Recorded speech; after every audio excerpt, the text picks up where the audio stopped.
Betta fish, or Siamese fighting fish, are one of the most common pets that families have in their homes because they're advertised as easy starter pets that need to just come in these tiny bowls that pet stores advertise specifically for betta fish.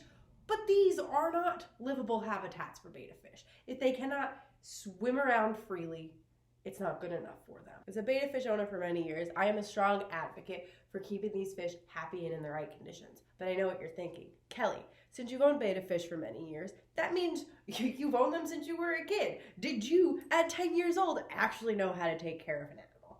No. I was just taking tips from my dad, who told me to keep them in this tiny bowl that had a divider so me and my sister could have a fish in there.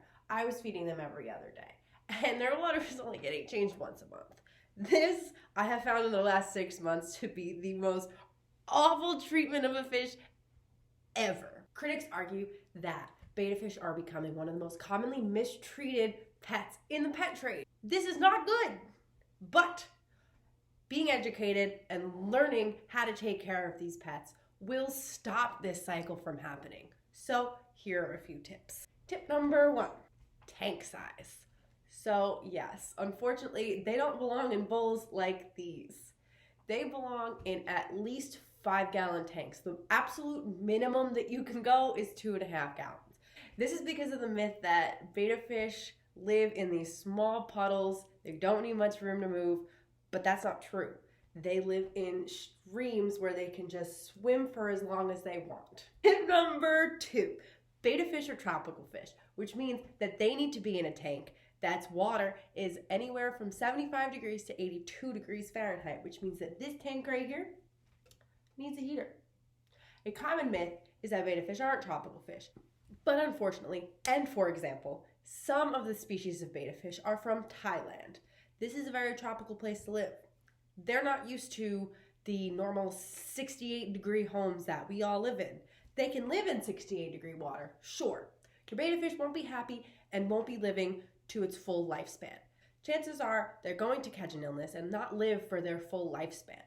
I recommend, and so do veterinarians, getting a heater that's submerged in your tank so that the water is always regulated at around 78 degrees. Tip number 3.